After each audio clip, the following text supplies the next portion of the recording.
Ugandans go to the polls in under 12 hours to elect their members of parliament and president after a hotly contested and chaotic campaign period.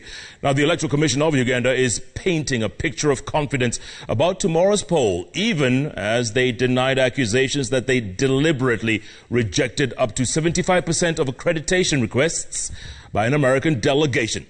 Our very own Waihiga Maura is in the Ugandan capital, Kampala, joins us live on the phone right now. Waihiga, countdown to Uganda decides. What's the latest?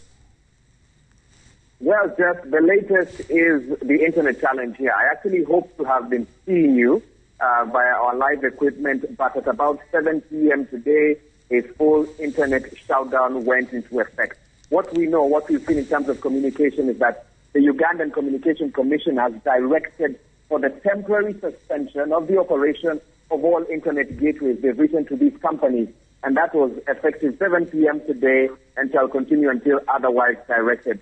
So when we landed here, just briefly, just to give you history, when we landed here yesterday, there were slower internet speeds, and people were finding different ways of getting around them by buying different SIM cards, and trying their luck.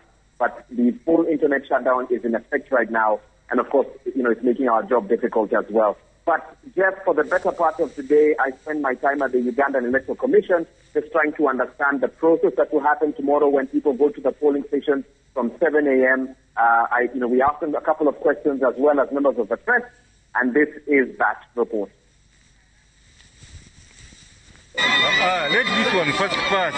Uganda's democracy will face its toughest test yet tomorrow as 18 million voters make their way to over 34,000 polling stations to elect their presidential and parliamentary candidates of choice.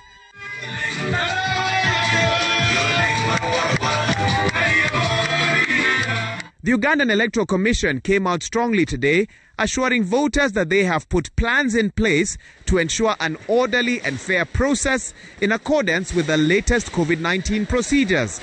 But they stoked controversy when they confirmed that indeed there will be limited use of cameras and smartphones in polling stations. We are not banning the media from polling stations. Please, we are not banning the media from polling stations. What we are not accepting is for it to go inside the cordoned off area and start clicking around with your camera. The chair also took exception with opposition candidates who have put in place independent tallying centres, stating that, as per the constitution, only his institution could announce final results. If you simply allow every Tom, Dick and Harry to compile and announce their own things, you can see what that would propel us to. We are seeking to have the realistic results. We've even called upon all the people of Uganda to use their phones to ensure that they record on every polling station that particular moment where the returning officer or the presiding officer is declaring the results of that particular polling station. We are going to micromanage this right from polling station. The commission spoke hours after the U.S. ambassador to Uganda, Natalie Brown, announced the cancellation of their election observer mission to the election, stating that 75% of their team had been denied accreditation. I have not yet received a communication from any one of them that they're not going to participate in this exercise. But this was an application. When you apply and somebody gives you, when you're not satisfied with what you are given, you go back to the person whom you applied to and probably present your reasons. Exactly 24 hours ago, President Museveni made what we believe was his final address to the nation before Thursday's election. Dressed in full military attire, his messaging was simple. Ugandans, don't be afraid, go out and vote. To his political opponents, he warned them against intimidating his supporters. And to anyone thinking of vote rigging, he warned them as well that the consequences will be dire.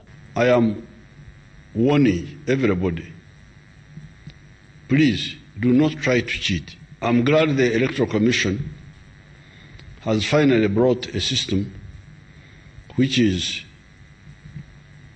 foolproof. This is the one where you can only vote if you show your fingerprint. That guy is cheating on you. Wahiga Mwaura, Citizen TV, Kampala, Uganda.